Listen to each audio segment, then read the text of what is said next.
Medical board ద్వారా వారసత్వ ఉద్యోగాలకు ఏదో కోర్టు చిక్కుంటే ఈ రకంగా ఇవ్వడం జరిగింది. కానీ ఇవాళ ఏమైతుంది, సింగరేణిలో వారసత్వ ఉద్యోగాలు ఇవ్వకపోగా, మెడికల్ బోర్డు పెట్టకపోగా, ఇంకా మీదికెళ్ళి ఉప ముఖ్యమంత్రి గారు శాసన మండలిలో స్టేట్మెంట్ ఇచ్చిండు.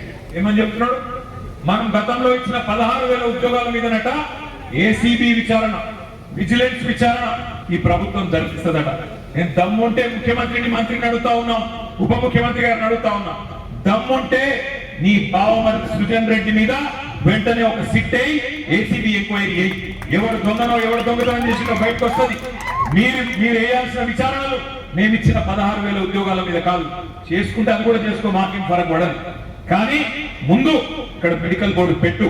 మా తమ్ముళ్ళకి వేలాది మంది ఎవరైతే ఎదురు చూస్తా ఉన్నారో వాళ్ళ కోసం పెట్టాలి. పెట్టకపోతే తప్పకుండా సింగరేణి ప్రధాన కార్యాలయాన్ని కూడా బీఆర్ఎస్ తరఫున ముట్టడిస్తామని చెప్పి కూడా వారిని హెచ్చరిస్తాం.